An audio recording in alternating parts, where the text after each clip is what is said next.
Hello, my name is Dan Humberg and I represent HarvestFires.com.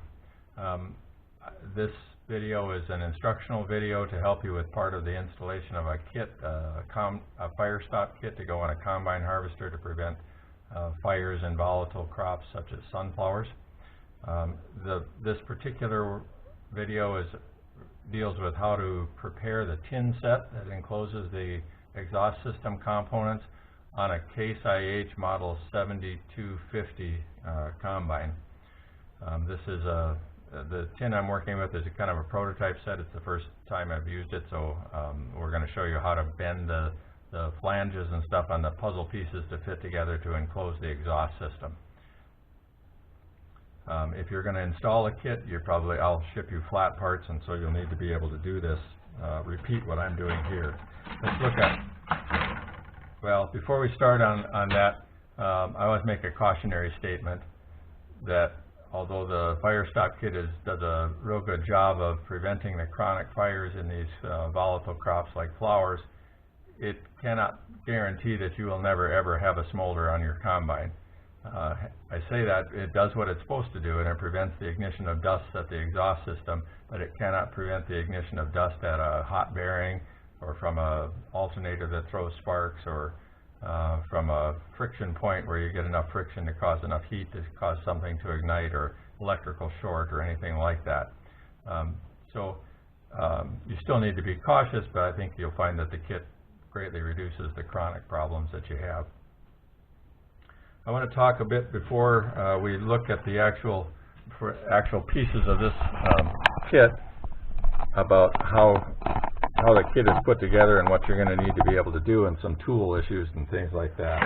I'm looking at one of the parts. The parts are cut from 24 gauge galvanized steel. It's pretty easy material to work with.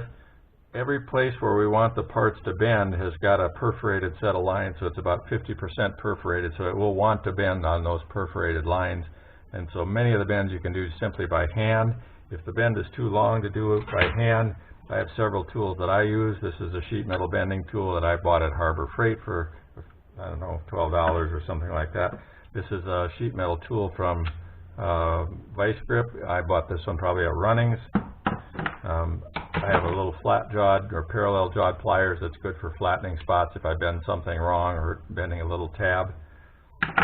I also keep a sheet metal tin snips handy because there are a couple places where maybe the laser didn't cut through something, or the model had a little error in it and it didn't cut all the way to an edge where we need to cut it, or there are some places where there are variations up between one combine and the next with an oil line or something where you may have to relieve a space and cut a little bit, so a tin snips is handy for that.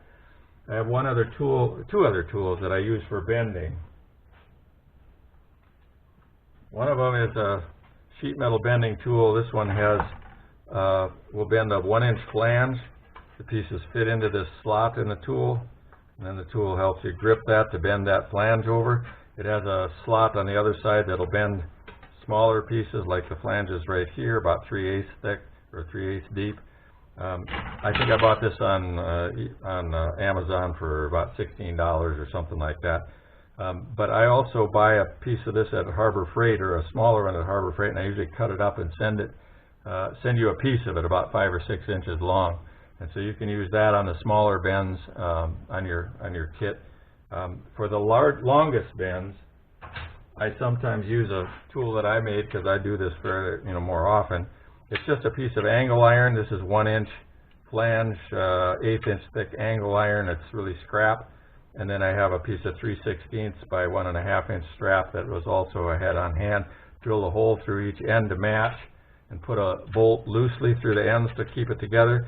But I can slip a long piece of tin in between here, line up the perforated line with the top edge of the angle iron, slip the whole thing in a vise right next to me here, tighten it up tight, and I can push the whole piece over and get a clean bend along that whole perforated line. So if you're doing one kit, you may not want to mess with something like this, although it only takes about 10 minutes to make.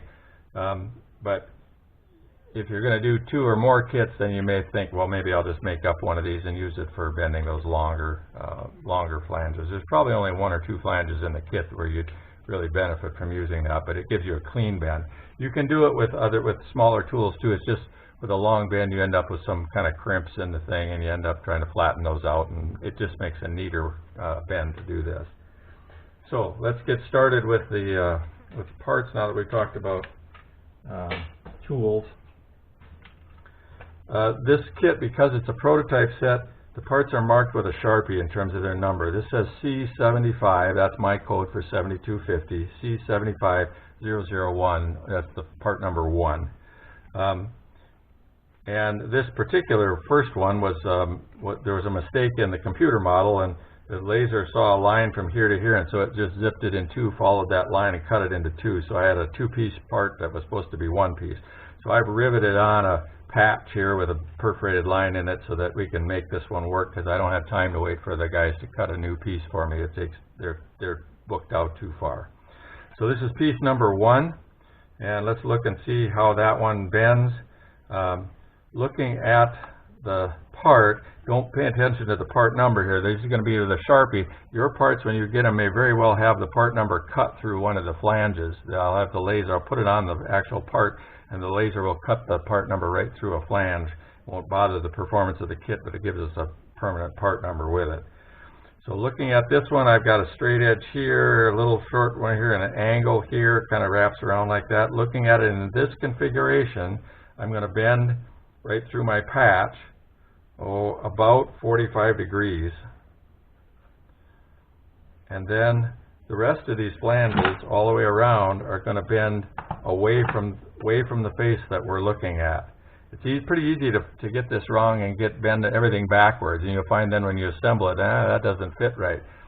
You can also reverse the bends once or twice and without destroying the piece, but we'll try to get them. That's why I'm showing you the video. It's easier for you to look at the way I've got it oriented and what I'm doing, and you do the same thing. So I'm going to bend this over 90 degrees.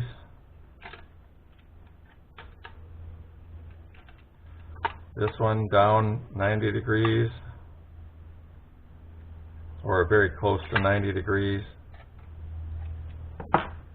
No, I take that back. That one should probably be more like 45 or 50 degrees. It'll kind of line up with the edge of the other flange, or at least in the direction of the other flange. This one is going to go such that the total of this bend and this one are 90 degrees. So from here to here is 90 degrees, but it's about 45 on each one. And then these two little flanges on top bend back down into a line so that they're kind of flat across the top like that. And you can, these are so small you can adjust them easily when we do the assembly, but the closer we get the angles to being right now, the easier your assembly is later on the bench. So that's part number 1. We got one bend of this big piece this way, right through my patch in this case, and then everything else gets bent over, some of them about 45 degrees, the rest about 90 degrees. Part number 1. Part number 2 is going to attach to number 1. I'm looking at the part number here, 002. This is going to be on the inside of the kit in this case. And I'm going to bend along this line. There's a variety of ways to do it. I can push it down on the bench and just lift this up and it'll work okay. And that one comes up about 75 degrees. You can actually use part number 1 as the gauge for it, because it's going to fit up against that one like that. And that will actually help us figure the angle on part number 1 as well. I guess we can do that too. So when that makes a clean joint like that, we've got the angles right.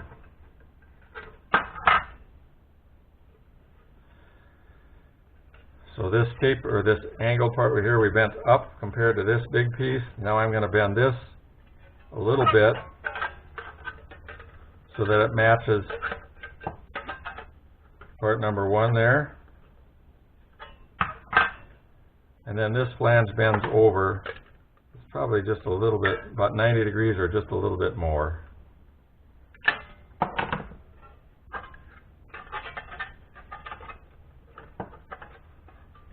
And we should have something that goes together like that with part number 1. Now, these flanges, these little short ones, these 3/8 inch jobs, I forget which one I wanted up and which one I wanted down. but we're going to alternate along here in a line and do one gets bent and one does not get bent. I'm going to say I'm going to bend the first one in this case. I could be wrong on that. It won't really matter a lot.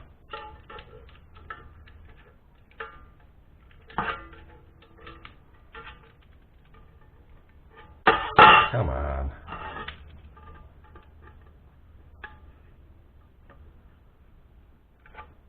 I bent that one down away from this face about 90 degrees. That's actually going to butt into a casting boss that will help us to position this thing. The other one will slip in and rest on top of that casting boss and sort of support this part of the kit. So that's part number 2. There are holes here to go on to the next piece, so we won't. Those are all the bends in part number 2. Part number 3. Let's see, that also has these little short flanges, and it's going to be similar in shape to the other one. So looking at the orientation, I've got about a 2-inch wide flange, about a 3-inch piece here, and then an 1.5 inches, and then 3/4. Lay it down on the bench and lift this whole face up at an angle that matches the previous one. It's not quite 90 degrees, but it's probably more like 80. And then this first little tab here we can bend out or down like that. And so we're going to be alternating these when we put them together. Then this strip here I'm going to lift up and bend, but not very much. I overdid that. That's going to match this other one. They're going to be the same shape.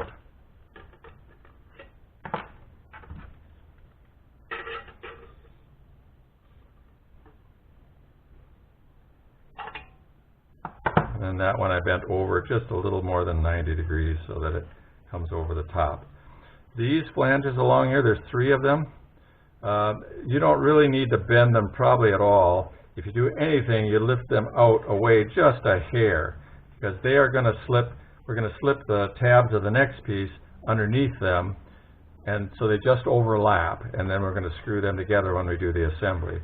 And so that's the purpose of those. They don't get a big bend, and this second tab stays flat here. So that's part number 3.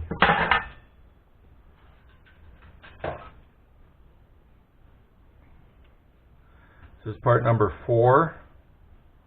C75004, it's going to go underneath the bottom of your turbocharger bearing between the compressor and the exhaust turbine.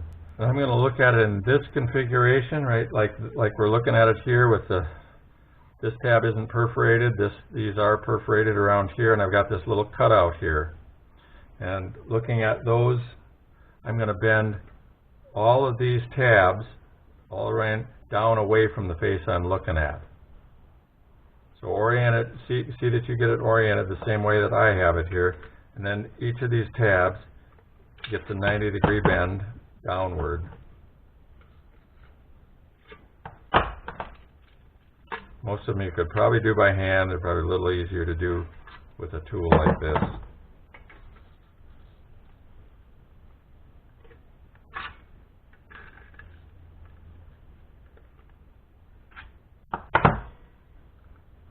Okay, that part is ready to go. All 1, 2, 3, 4 tabs bent away from this face with this thing sticking out like that, 90 degrees, and you're ready to put it together.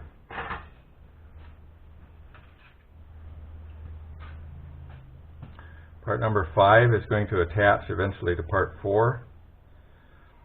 It has 3 tabs on it, a little one here, medium one there, and a longer one here.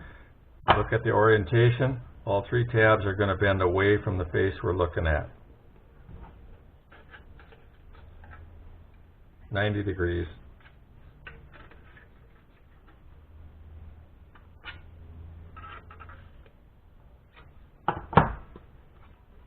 Part number 5, like this, 3 tabs bent away from this face, and you're ready to go. All right, we have part number 6, C75006. Again, you'll probably find the part number cut in a periphery somewhere if you're getting a later kit. Looking at it, I've got a tab here, a little button here, and a notch here. Those probably are your reference points. And looking at those, we're going to bend. We got this big panel here, and we're going to bend at that panel. The other two parts, I'm going to bend these up 90 degrees. Then I'm going to bend this about 1.5 inch tab back this way about 45 degrees. We'll find a way to adjust that later if it's not quite right, but it's close. This little bitty tab we can bend away from this face 90 degrees. Okay, before we do piece number 6, I'm back on piece number 3. I told you, gave you a mistake on that one. I have this flange, all of these with almost a zero bend or very little bend. I'm actually going to take this middle flange, the longest one here, and I'm going to bend it out away from this face 90 degrees.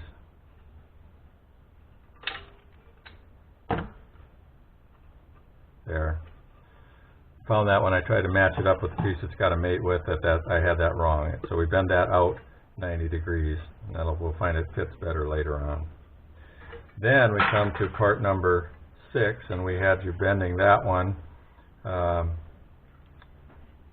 with looking at the part with the small edge here and this little tiny tab here. I bent that little tab down 90 degrees, and I bent both of these up, and then this one back about 45, so it looks like this. And now when I match it up to part number 3,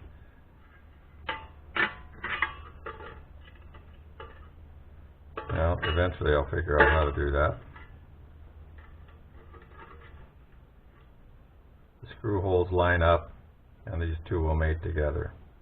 So that's part number 6. And this, looking at it like this, with the notch here, the little tab here, and this 3/8 inch flange here, I'm going to bend this tab this way 90 degrees.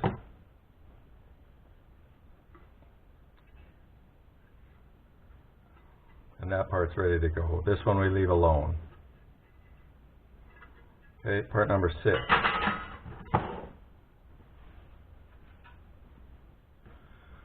This is not, part isn't marked. Didn't get marked, it should be part number 7. Alright, we're looking at part number C75007. If we look at it in this configuration with these notches or relief cuts with the little flower petals there, it gets several bends. First is that one right there, and we can test that for angle against part number 4. Oh, look at that, I hit it almost right the first time. So that part number 4 can be a pattern for that one in terms of the amount of bend we give that.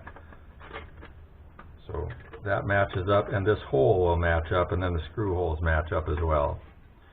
So that bend, and then there's a flange on this end, and that one will get a 90 degree bend up.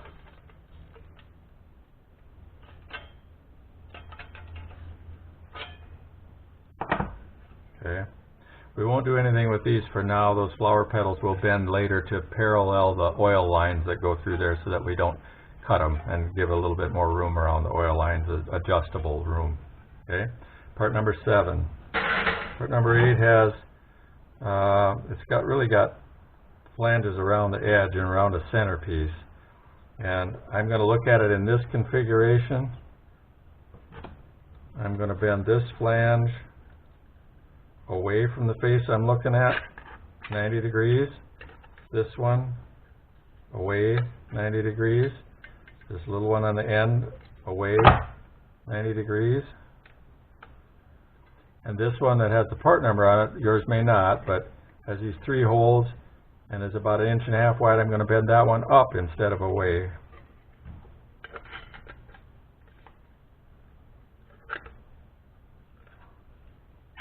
90 degrees. So that's what it'll look like when we get done.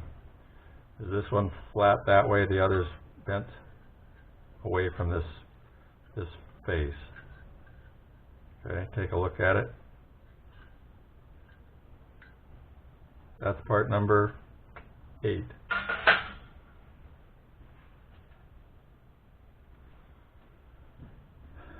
Part number 9.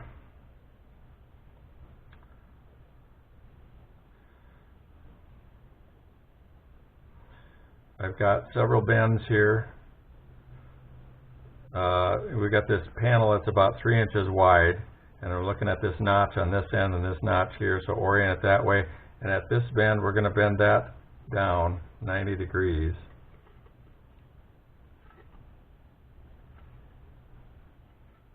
While we're at it, we can bend this little tab here down 90 degrees, the first one. Second one we'll leave alone. We're going to alternate those. And then,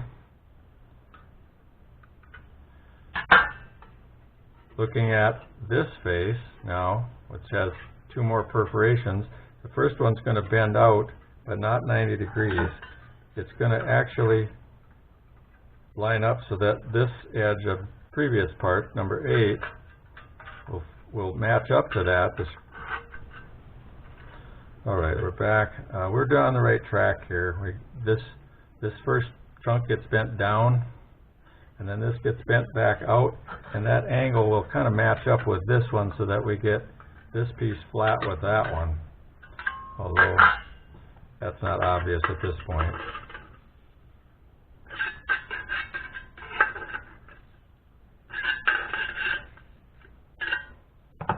And I'm bending the bottom flange, or the last flange, the one that has the cutouts in it, so that it is parallel to this one. So this one's flat, we go down 90, angled 45 about, and then this one's flat again.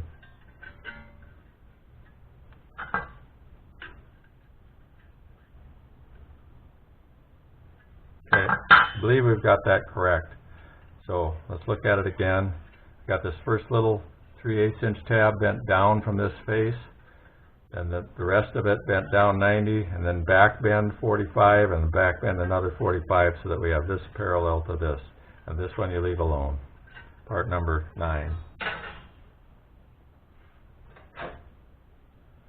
Part number 10 is going to be very similar to 9 in terms of the bends. It's going to match up to it. These 2 parts mate to each other. And those cutouts will match up like that. So this first thing we can do is take this little tab, bend him down 90 degrees. Okay, that done, we can take this whole panel, and I've got these 1, 2, 3 strips here. I'm going to take all of them and bend that whole works up 90 degrees. So the biggest panel here is flat, and I'm going to go up 90 degrees. Then we're going to go back, just like we did on the last one, back bend at this second perforation about 45 degrees.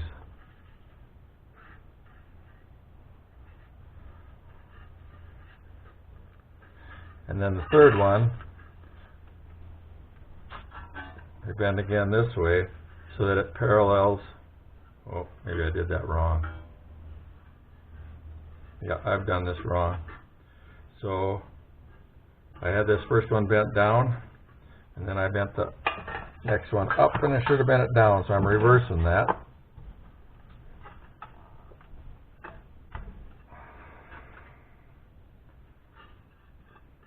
And then this one, which was bent 45 back, needs to go 45 out.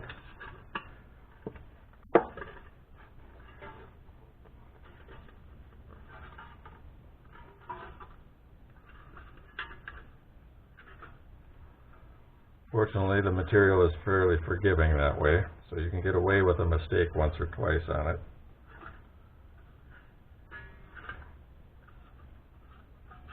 And this bottom one is bent. I actually bent that one correctly. So this is kind of my reference face, this big panel here. From that one, we bend 1 tab down, we bend this strip down, and then we back bend out 45 here, and another 45 on this one, so that this face and this face are pretty much parallel with each other.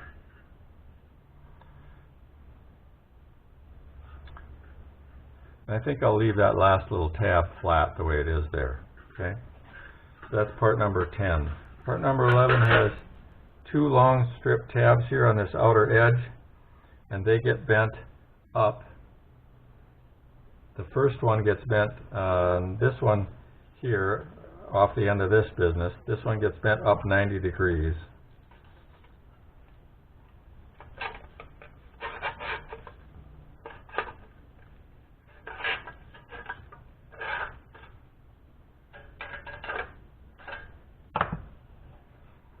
And this one's going to get bent up also. I just need to look at the angle.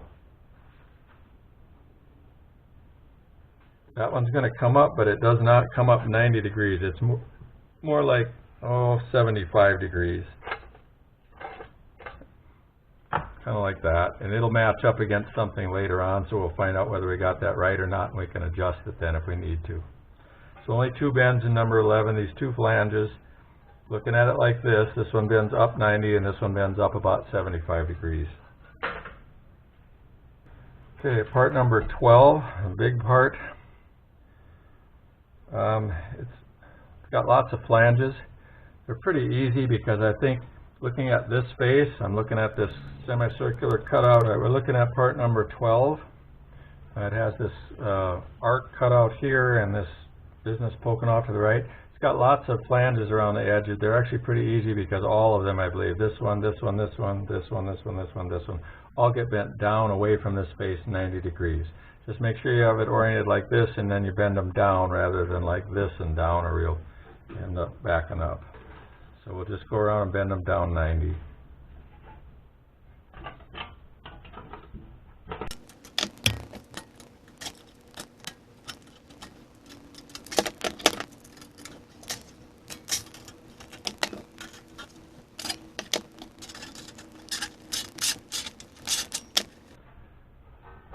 Okay, part number 12, looking at it like that, all of the flanges around the edge get bent down 90 degrees. These finger tabs on here, you'll bend them to fit to the diesel exhaust catalyst, so it looks like the muffler up above here, and so you'll bend them out so that they push up against that or touch it, but they don't connect to anything. So part number 12. Okay, part number 13 has two tabs, or flanges. This long one on this edge, we're going to bend away from this face. So I've got one on this end and one here, and orient it this way because it's easy to get this backwards. This flange is going to go down 90 degrees.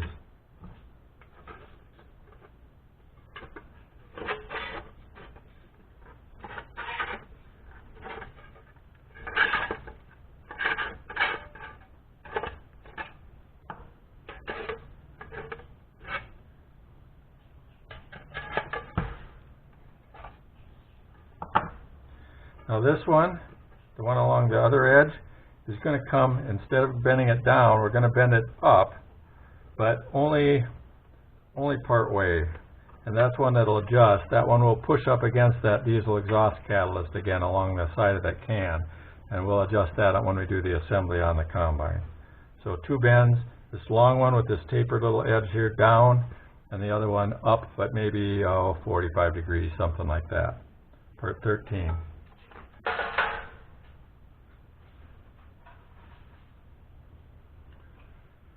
Okay, part number 14 has these same fingers in it. They don't get bent at all, and it has a single flange on this side, and that one is going to bend down away from this face, 90 degrees. Okay, pretty simple, 14, down away from us 90 degrees. I'm looking at it like that.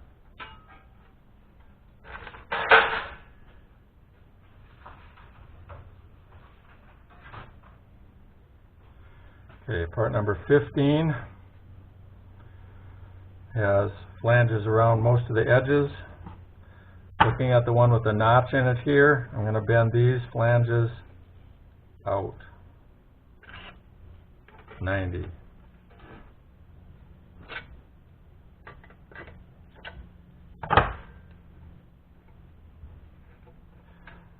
I'll bend this one, the longest one here, I'll bend down away from this face, 90. And this one on the far edge, it's a little narrower, 3/4 inch flange, bend it up like the first ones, 90 degrees.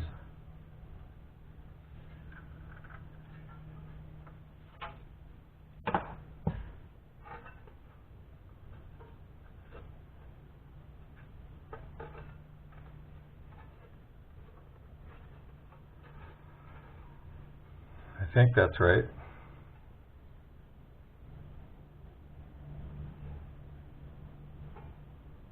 Part number 15. Alright, part number 16 has this kind of weird shape in this point here. Has a long flange along this edge. That one's going to get bent away from this face 90 degrees. Oh, I should have done that gradually.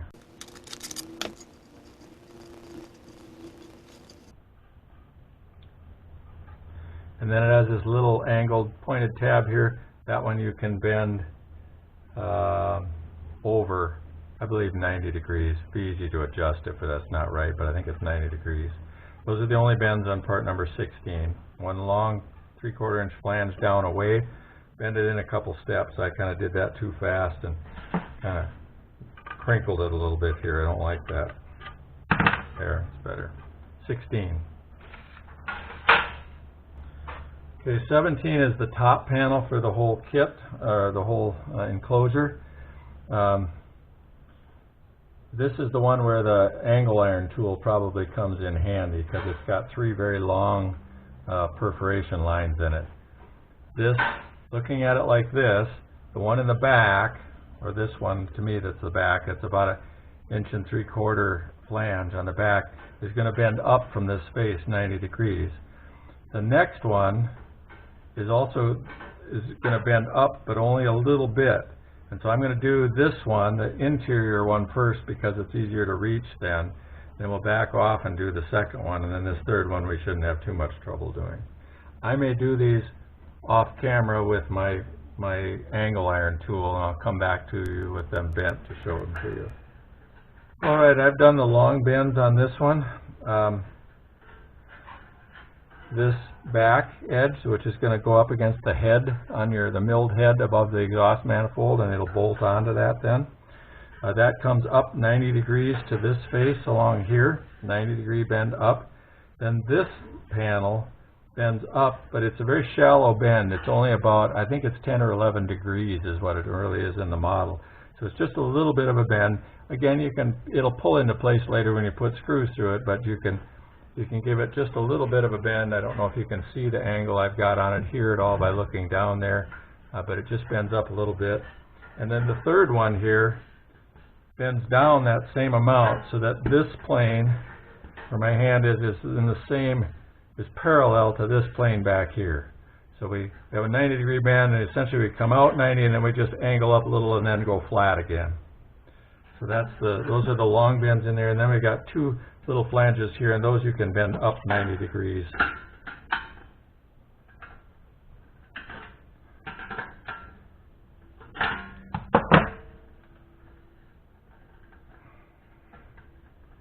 There. And those are all the bends on that big part, part number 17.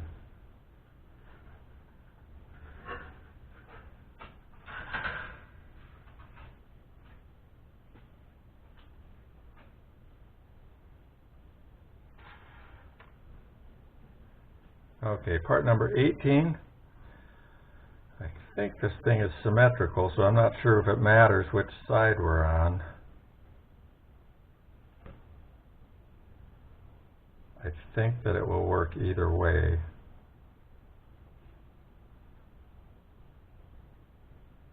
If I'm wrong, I'm wrong, I guess. But anyway, looking at it this way, it looks so symmetrical, it's hard to tell whether it makes any difference this way or that way.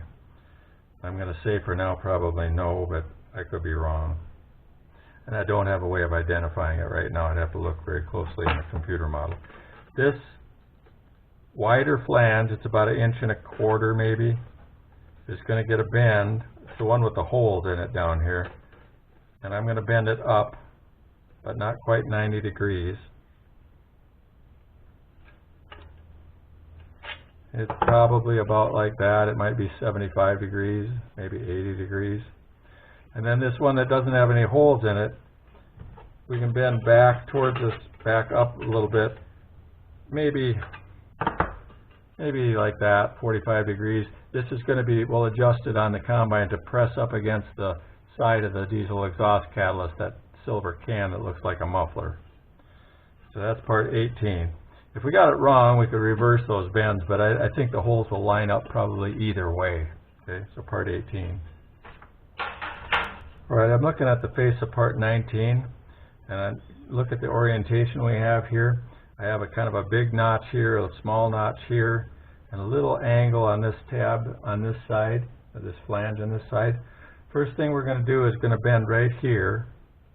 That's going to get, it's probably more than 45, about 45, 50. It's really easy to bend, so you can adjust it later when we fit it to something. And this one is going to go the opposite way.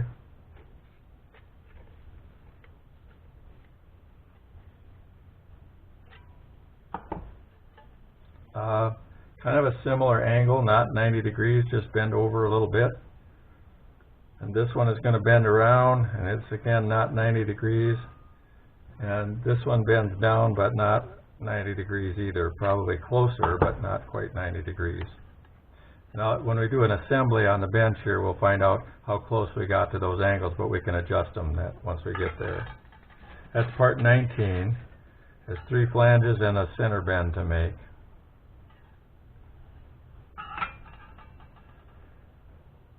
And then part number 20 has a little notch cut out here and a flange. You can grab that one and bend him over about maybe 45 degrees, something like that.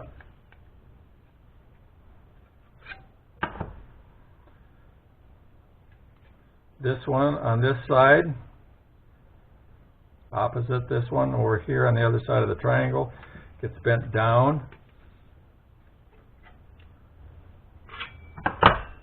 Those two, well, they're going to end up in a 90 degrees to each other. And then this one gets kind of the same angle as this. These two parts will go together. They overlap like this. So whatever bend we gave here, we're going to give back there. All right.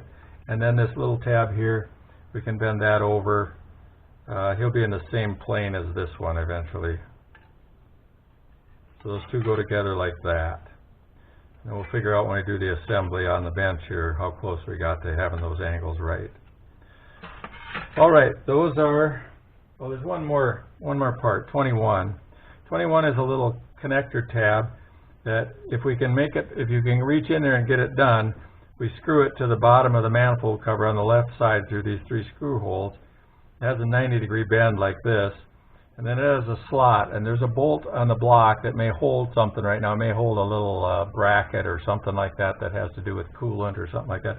But if you loosen that bolt, you can slide this behind it and then screw it up to the manifold cover, and it will hold the left side of the assembly onto the block. That's the idea behind it. If you can't make it get in there, can't get it in there and can't get it connected, it probably won't stop the kit from staying put, but it'd be nice to connect that on. So that's part number 21. That's the last part.